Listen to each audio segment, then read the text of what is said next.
Mesdames et messieurs, bonsoir et bienvenue dans le journal sur la Timefo Africa. 10 ans au pouvoir, ce 25 mars 2022.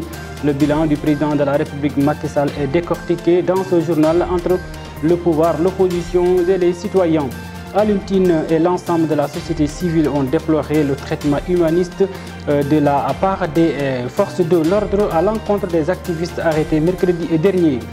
Les repas traditionnels se font rares au Sénégal au profit des malbouffes. Les raisons à suivre dans cette édition.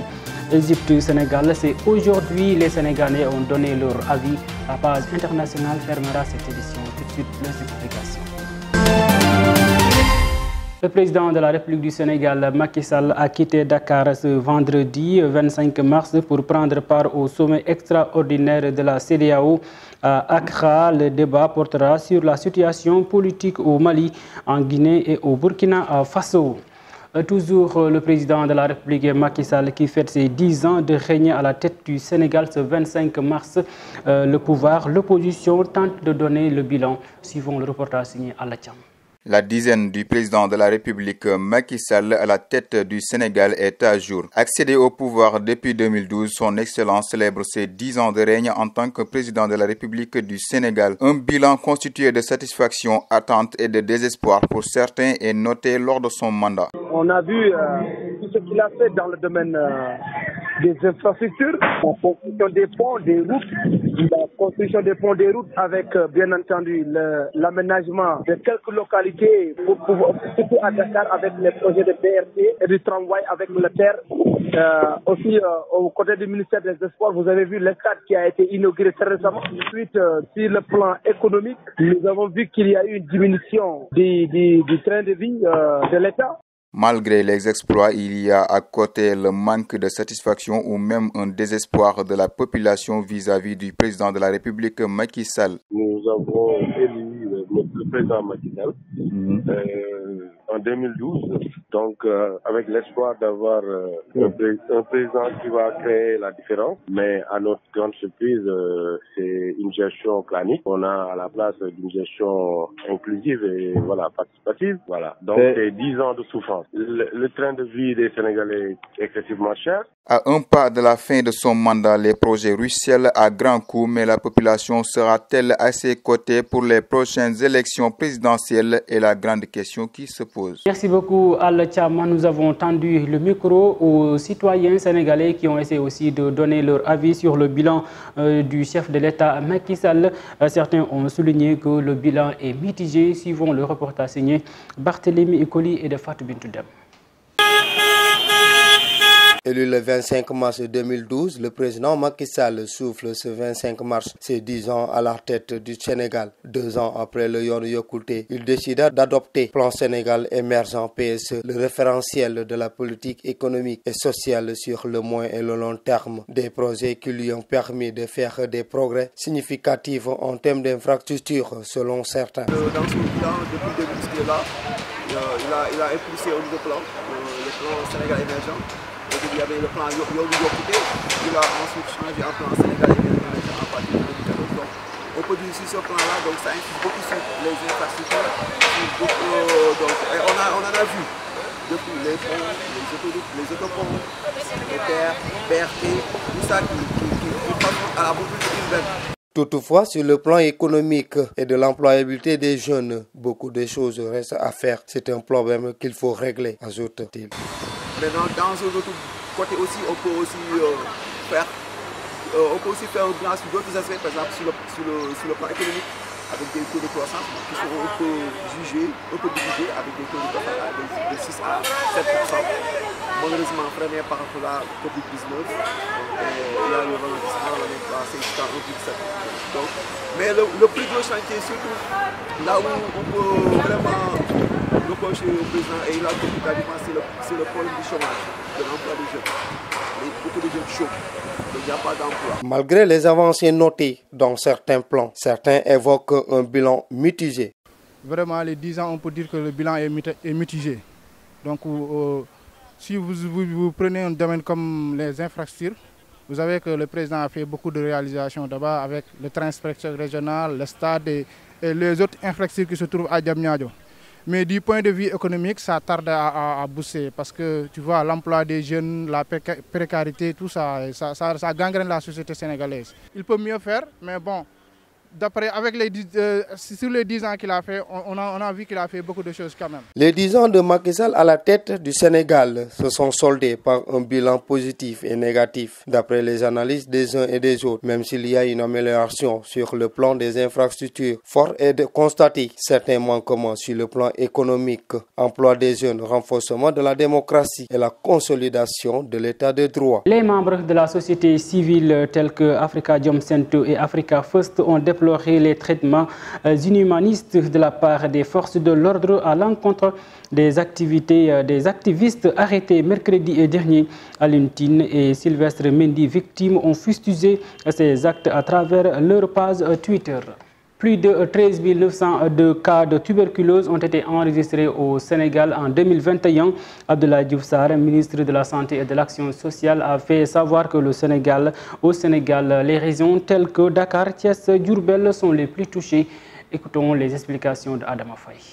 La journée mondiale de lutte contre la tuberculose a été célébrée jeudi 24 mars à Bombay, en présence du ministre de la Santé et de l'Action sociale. Abdoulaye Diouf Sarr a révélé qu'en 2021, 13 902 cas de tuberculose ont été enregistrés sur l'étendue du territoire national et 452 ont été notifiés. Il a appelé à continuer la mobilisation autour de la lutte contre la maladie. Ainsi, il a fait savoir qu'au Sénégal, la tuberculose est caractérisée par une incidence de 118 nouveaux cas de tuberculose par tranche de 100 000 habitants. Le taux de mortalité est estimé à 17 décès pour 100 000 habitants. La maladie est diagnostiquée à plus de 80% dans 6 régions: Dakar, Thiès, Diourbel, Kaolack, Saint-Louis et Ziguinchor. La région de Dakar recense à elle seule près de 44% des cas de tuberculose. En 2021, 13 902 cas de tuberculose ont été enregistrés sur l'étendue du territoire national. Selon le ministre, les hommes représentent 68% de ces cas. Diouf Sarr fait savoir que 452 décès ont été dépistés et l'analyse de ces données montre une augmentation de 562 cas dépistés en 2020 et en 2021. Il ressort en outre qu'environ 33% des cas de tuberculose estimés au Sénégal n'ont pas été reçus dans les structures de santé. Ces cas manquants qui ne sont ni diagnostiqués ni traités sont notamment dans les domiciles, les transports, les lieux de travail. Ils constituent des sources de transmission communautaire de la maladie. Cette situation reste une préoccupation majeure. Restons donc mobilisés et poursuivons sans relâche le combat contre la tuberculose, a plaidé Diouf Sarr. Merci Adama Faye. Le représentant de l'UNICEF au Sénégal, Mathias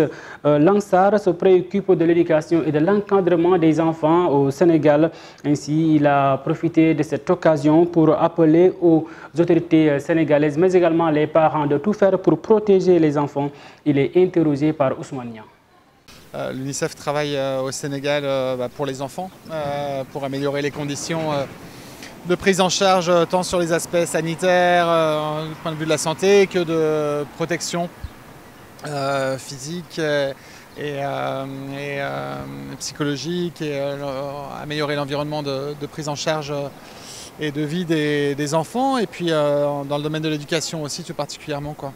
Il y a des difficultés de tout ordre, c'est sur des aspects déjà financiers bien sûr, parce que les moyens notamment de scolariser les enfants à l'échelle du pays ne sont pas toujours là, et ça implique beaucoup d'acteurs aussi, et à commencer par les parents, les collectivités territoriales, donc voilà, et puis il y a des phénomènes aussi socioculturels qui ne sont pas forcément évidents non plus, voilà, avec lesquels il faut pouvoir composer pour pouvoir donner une éducation de qualité à tous les enfants. Bonne nouvelle pour le Sénégal. Le directeur de l'Office national de l'assainissement, Babacar Fall, a annoncé que le Sénégal travaille à la mise en œuvre d'un programme national de réutilisation des eaux usées, mais également des eaux de vidange, dans le but de créer avec le secteur privé les conditions d'une industrialisation de l'assainissement, de la production de boue, de vidange, d'engrais, d'électricité, mais également d'eau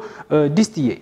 Les repas traditionnels se raréfient le jour au jour au Sénégal. Les malbouffes gagnent le terrain. Certains Sénégalais interrogés sur ce sujet tentent de donner les raisons dans ce reportage signé Kalsoum Diallo. Les repas traditionnels sont presque laissés en rade à cause de l'utilisation des malbouffes. Les gens même vivaient plus longtemps, d'après Mansour Mbaye.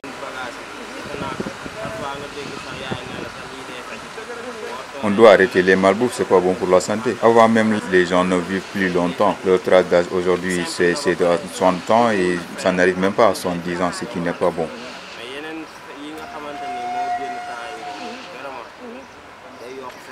Mamoudou Mbaye lui dit que les Sénégalais ne savent pas en réalité l'importance des repas traditionnels qui rendent forts.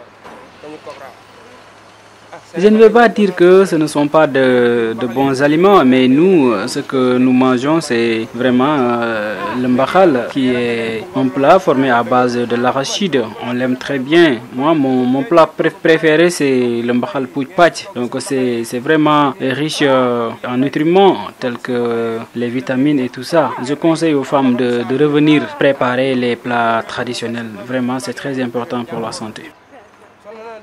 Ngone Ndiaye, quant à elle, met l'accent sur l'importance et les vertus des repas traditionnels sur les nourrissons qui leur donnent des vitamines. Je conseille aux femmes de préparer aussi les repas traditionnels parce que vraiment, je vois que ces repas sont riches en fer, donc ce qui est très important pour la santé. Et nous, ce qu'on conseille, donc, c'est de faire que tous les enfants mangent les aliments traditionnels parce que ça emmagasine beaucoup de vitamines et ça, c'est très important pour la santé. Moi, je dis que les femmes aujourd'hui sont très paresseuses. C'est là seulement, donc il faut aussi mélanger et éviter de manger seulement les malbouffes. On peut dire donc que les repas traditionnels de manière générale sont peut-être laissés en rade par la population sénégalaise, mais n'empêche, certains font appel à la ramener pour la bonne santé et l'hygiène de tout un chacun. Actualité internationale, sommet de la CEDEAO à Accra sur le Mali.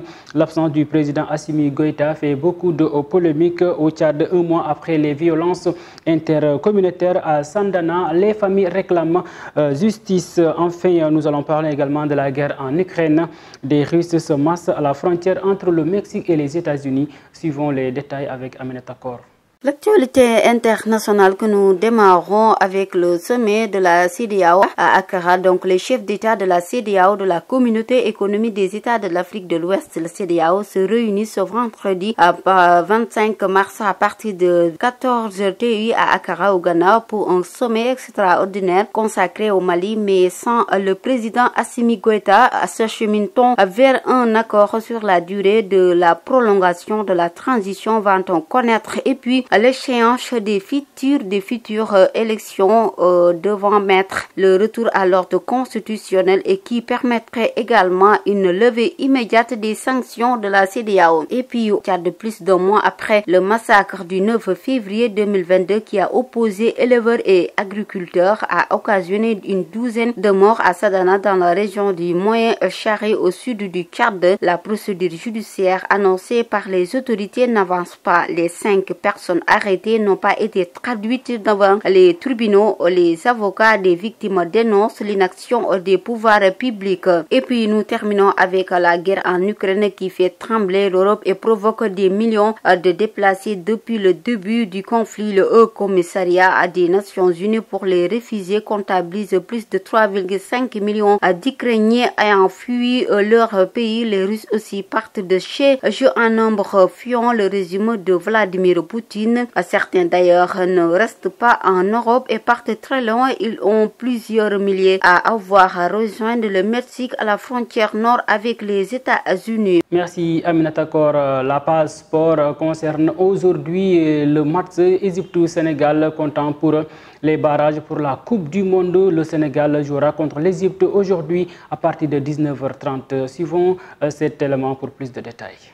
L'équipe nationale du Sénégal est en déplacement sur la pelouse du stade international de Caire ce vendredi pour affronter l'Égypte dans le cadre de la première manche des barrages pour le mondial. Après leur succès, pour la première fois de leur histoire en Coupe d'Afrique des Nations, les Lions du Sénégal vont tenter d'assurer leur statut de leader en Afrique ce vendredi contre l'Égypte de Mohamed Salah. Il s'agit du match aller de leur double confrontation comptant pour les barrages de la Coupe du Monde. Ce match qui se joue sur le stade mythique de Caire à partir de 19h30 GMT sera ouvert au public et plus de 65 000 supporters sont attendus. Cette rencontre sera à suivre gratuitement et en direct sur la chaîne nationale sénégalaise, la RTS1. Aliou Cissé a tenu une conférence de presse d'avant-match. Il est revenu sur les forces et faiblesses de son équipe.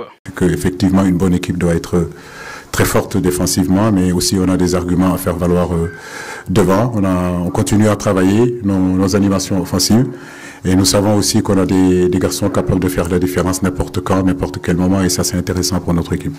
Un match très important pour les deux équipes, raison pour laquelle il faudrait prendre cette rencontre au sérieux, selon Babacar Sarr, entraîneur éducateur physique de l'école de football de Dakar Sacré-Cœur. Bon, ça va être un bon match. On joue d'abord à l'extérieur, ce qui est d'abord favorable pour le Sénégal. Nous aurons l'opportunité de recevoir au retour. Ensuite, on va jouer dans un match où le climat va être très chaud.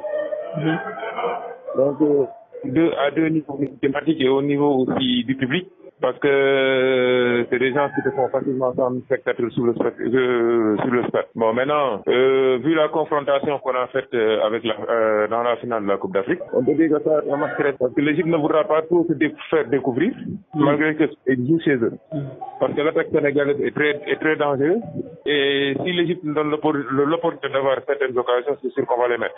Parce qu'avec un Famara Diédhiou en attaque, ils peuvent tout le temps vous mettre la balle au fond des filets. Deuxième chose, au niveau tactique, je pense que ça va être très dur parce que Carlos Queiroz est un grand entraîneur et qui a fait l'Europe, et même au vu de la finale, le Sénégal avait trop de problèmes pour décrocher et essayer de se créer des occasions parce qu'ils ont un milieu de terrain très renforcé. Les férus du ballon rond à Dakar ont aussi donné leur point de vue sur cette capitale match. Écoutons-les au micro de Elisabeth Tine. Notre souhait principal est que le Sénégal gagne le match à l'aller. Bon, je vais donner mon pronostic 2-0 à l'aller et 2-0 au retour. C'est ça mon souhait principal, de gagner. C'est ça mon souhait. Et j'aime pas qu'on joue comme la fois passée. On a joué que 120 minutes et aller aux prolongations par tir au but. Je veux qu'on gagne le match dans les 90 minutes de jeu, s'il plaît au bon Dieu. Je vous remercie. On va essayer de battre l'Égypte 2-0. Et au match retour, on va aussi les battre 2-0. C'est mon souhait. Notre souhait en tant que Sénégalais, c'est de gagner l'Égypte, comme on l'a fait à la CAN passée. Je souhaite qu'on soit qualifié au Qatar pour le mondial. C'est possible. Tous les 5 matchs des barrages se jouent cet après-midi. La République démocratique du Congo joue contre le Maroc, Cameroun reçoit Algérie, Ghana, Nigeria et le Mali jouera contre la Tunisie. Mesdames et messieurs, c'est la fin de ce journal. Merci de l'avoir suivi. On vous donne rendez-vous demain sur le grand journal sur la Time for Africa.